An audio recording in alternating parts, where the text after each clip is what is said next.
আসসালামু আলাইকুম প্রিয় দর্শক। আজ ডিসেম্বরের 17 তারিখ। আজ থেকে ঠিক 6 মাস আগে ফেব্রুয়ারি 17 তারিখে এই বিএনপি সরকার তার দায়িত্ব গ্রহণ করেছিল, মানে এই সরকারের যাত্রা শুরু হয়েছিল।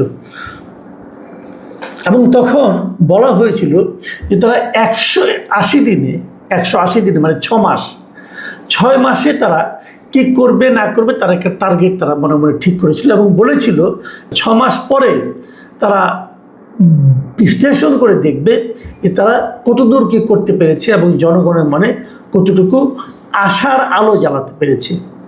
আশার আলোটা এই কারণে, দেখুন তারা তো আসলে 6 মাসের জন্য আসেনি, তারা এসেছেন 60 মাসের জন্য। তার মাত্র 10 ভাগের 1 ভাগ 6 মাস, তাই না? আরও 54 মাস বাকি আছে। তারা এই 54 মাসে অনেক কিছু করবেন, কিন্তু 6 মাসের মাথায় এসে তারা পেছন ফিরে তাকাবেন যে আমরা কতটুকু কি করতে পারলাম, আমরা যা করতে পারলাম তা নিয়ে কি আমরা হ্যাপি নাকি তা নিয়ে আমরা আনহ্যাপি। অথবা যদি আরেকটু উল্টো করে বলি, তারা এই সময় সে ভাবতে চাইবেন, বুঝতে চাইবেন যে আমরা 6 মাসে যা করলাম তা নিয়ে যারা আমাদেরকে এই দায়িত্বে পাঠিয়েছে, মানে জনগণ কি হ্যাপি অথবা আনহ্যাপি। এবং সেই বিশ্লেষণের উপর নির্ভর করবে তাদের পরবর্তী 54 মাসের যাত্রা। অথবা হয়তো সরকার প্রধান বলতেও পারেন, না আমি আরও 6 মাসের জন্য ভাববো, অথবা আরও 1 বছরের জন্য ভাববো। এরকম ধাপে ধাপে ওনার চিন্তা কাজ করতে পারে। ওনার মনে কী আছে অথবা উনি কী করতে চাইবেন সেটা আমরা এখনই বুঝতে পারবো না, হয়তো 2 দিন পরে বুঝতে পারবো।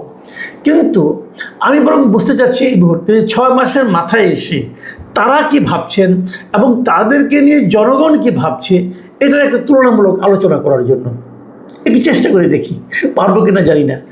আজকে সরকারের পক্ষ থেকে একটা আয়োজন করা হয়েছিল, একটা প্রেস কনফারেন্সের মতো আয়োজন করা হয়েছিল গণভবন, না ঠিক প্রধানমন্ত্রীর যে কার্যালয় আছে সেখানে।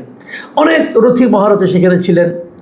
রিজভী সাহেবকে দেখলাম, মাহাদি আমিনকে দেখলাম, তারপর ডক্টর জাহেদকে দেখলাম, তারপর প্রেস সেক্রেটারি যিনি আছেন সালেহ শিবলি, আমাদেরই পুরনো কলিগ, তাদেরকে দেখলাম।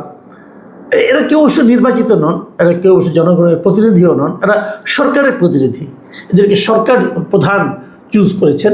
তো ওনারা মোটামুটি একটা বর্ণনা করলেন তারা কি কি করেছেন। এবং এই সময়ে সরকারের যে প্রেস উইং আছে তারা একটা ইবুক প্রকাশ করেছেন। সেই ইবুকের একটা প্রকাশনা উৎসবের মতো হলো। সেই বুকটা এখন পাওয়া যায়। আমি প্রথমে ইবুক করার জন্য ওনাদেরকে ধন্যবাদ দিচ্ছি এই কারণে যে ইবুকটা করার ফলে হয়েছে কি, সবাই এখন যে চাইবেন অনলাইনে যাবেন এবং ইবুকটা ডাউনলোড করে নিয়ে পড়তে পারবেন, আপনাদের সংরক্ষণ করতে পারবেন। অন্য সময় হলেও তো একটা জাঁকজমকপূর্ণ বই বের করতো, খুব বেশি বড় না তো, অনলি 49 পেজেস, মানে 49 পৃষ্ঠার একটা ছোট বুকলেটের মতো। দেখা যেত অন্য সময় হলে দেখতাম আমরা এটাকে এমনভাবে ছাপানো হয়েছে, দেখা যেত প্রতিটা বইয়ের খরচ পড়েছে হয়তো 100 টাকা, 200 টাকা, 300 টাকা, এরকম খরচ পড়তো। হাজার হাজার কপি ছাপা হতো এবং তারপর সেগুলো একসময় সেগুলো বিক্রি হয়ে যেত। তো এই অপচয়টা এই সরকার বন্ধ করেছে। আমি শুরু থেকেই দেখেছি সরকারের কিন্তু এই ধরনের অপচয় মানে আপনার বন্ধ করার একটা প্রবণতা আছে। কিন্তু সেই প্রবণতাটা ছোট ছোট অপচয়কে, বড় অপচয়গুলি কি হয় আমি জানি না। গ্রামে একটা প্রবাদ আছে কিন্তু, যে সামনে দিয়ে পিপিলিকা যেতে দেয় না, পেছন দিয়ে হাতি চলে যায়। সেরকম হাতি যাওয়ার খবর 2-একটা হয়তো পাবো আমরা, যদি পেয়ে যাই জানাবো। কিছু কিছু যে পাচ্ছি না তা না, কিছু কিছু পাচ্ছি, ওগুলো নিয়ে আলোচনাও হচ্ছে। তবে তারপরেও আমি বলবো যে এটা একটা ভালো উদ্যোগ যে তারা ইবুক প্রকাশ করেছেন। এই ইবুকে আমি একটু চোখ বোলানোর চেষ্টা করছি, আমি হয়তো ডিটেল একদম খুঁটিয়ে পড়ি নাই। এই কারণে আমি এটা নিয়ে আসলে পরবর্তী সময়ে একটা বিশ্লেষণ করার চেষ্টা করব। কাজেই আমি ছোটোখাটো যেটা দেখলাম সেখানে তারা বিভিন্ন রকম কথা বলছেন যে 180 দিনে তারা কী কী পদক্ষেপ নিয়েছেন, রাষ্ট্র সংস্কার, অর্থনীতি, কৃষি, সামাজিক সুরক্ষা, শিক্ষা, স্বাস্থ্যসেবা, বিনিয়োগ, কর্মসংস্থান, গণতান্ত্রিক প্রতিষ্ঠান শক্তিশালীকরণ, এই সমস্ত বিভিন্ন ক্ষেত্রে সরকার কী কী পদক্ষেপ নিয়েছেন তার একটা মোটামুটি বর্ণনা এই ইবুকে আছে। এবং এই ইবুকে যে মোটামুটি আমি যেগুলি দেখলাম সবগুলো নিয়ে আছে বটে, কিন্তু আমি যে জিনিসটা বারবার খুঁজছিলাম যে যেহেতু এটা একটা মানে নিজেদের আত্ম উপলব্ধির জন্য করা হয়েছে, ওনারা কি নিজেদের কোনো একটা ব্যর্থতার কথা যেটা ওনারা পারেন নাই করতে, চেষ্টা করেছেন কিন্তু পারেন নাই, এমন তো কিছু থাকতে পারতো, কিন্তু পুরো এই বইকে আমি সেই ধরনের কিছু পেলাম না। মানে ওনারা কি কি করেছেন এবং কি কি করবেন সেই সংক্রান্ত বড় বড় কথা ছাড়া আর কিছু পেলাম না। মানে ওনারা কি করতে চেয়েছিলেন কিন্তু করতে পারেননি, চেষ্টা করেছেন কিন্তু পারেননি, এ ধরনের কোনো কথা পেলাম না। কিন্তু এ ধরনের কথা কি আসলে বলার মতো কিছু ছিল না? যেমন ধরেন আমি স্বাস্থ্য খাতের ওনাদের যে অর্জনগুলো সেটা আমি একটু মন দিয়েই পড়লাম, যে স্বাস্থ্য খাতে তারা কী কী করেছে না করেছে। আমি বারবার খুঁজছিলাম যে তারা দায়িত্ব নেওয়ার পর হামেজে কয়েকশো শিশু মারা গেল, এই তথ্যটা কোথাও পাই কিনা? না, নেই।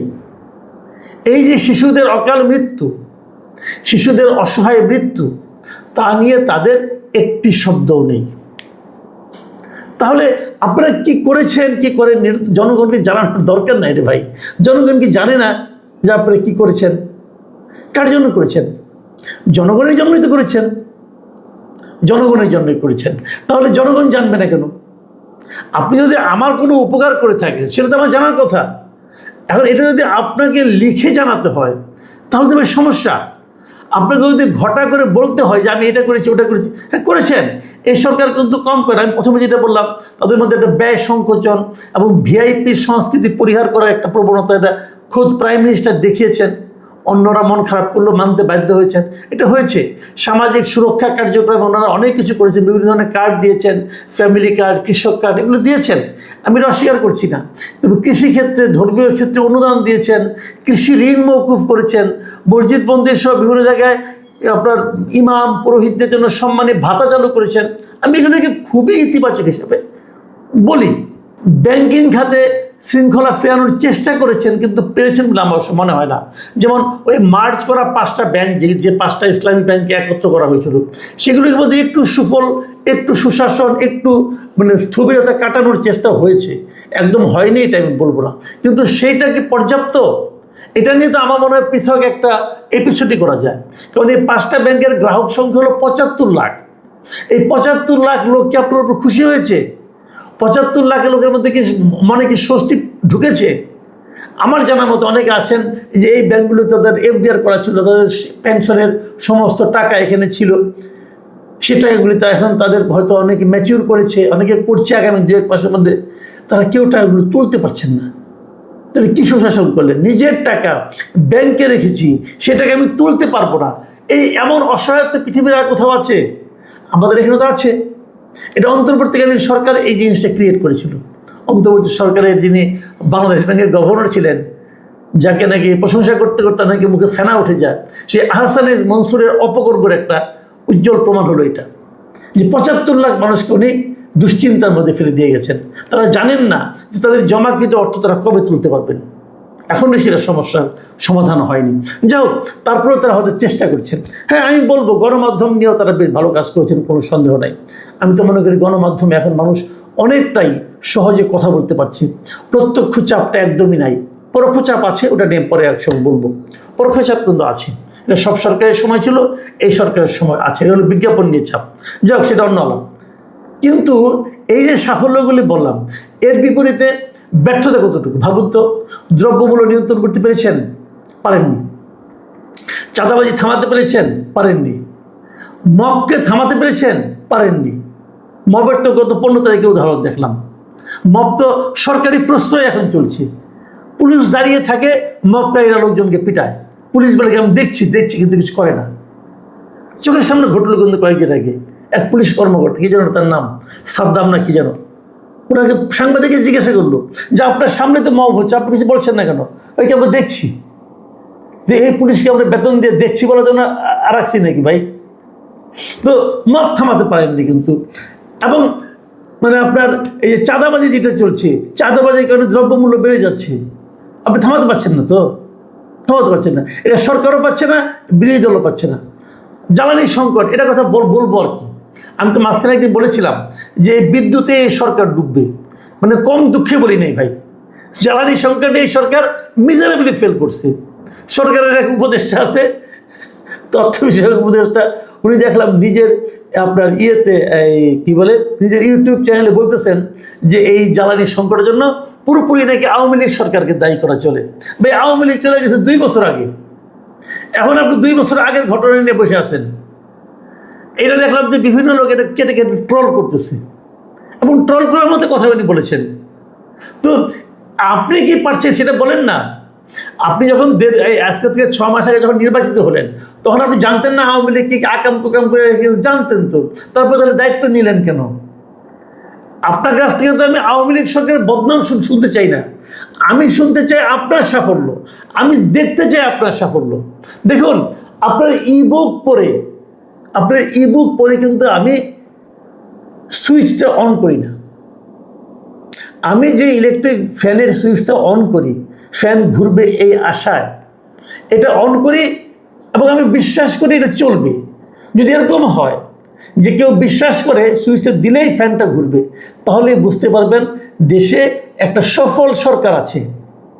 কিন্তু লোক যদি বিশ্বাস না করে, যদি ভাবে যে ফ্যান সুইচটা দিচ্ছি ফ্যানটা ঘুরতেও পারে নাও ঘুরতে পারে, এই যে অবিশ্বাসের যে দোলাচল, এর উপরে নির্ভর করে সরকারের সাফল্য এবং ব্যর্থতা।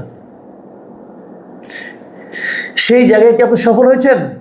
গ্রামে যান ভাই, গ্রামে যে দেখেন বিদ্যুৎ আছে কিনা। যদি আপনার বিদ্যুৎ মন্ত্রী বলতেছে যে গ্রামে কোনো লোডশেডিং নেই, আবার উনি বলতেছে এই সমস্যার সমাধান আমার কাছে নাই, দেখা ছাড়া আমার কিছু করার নাই বলতেছে।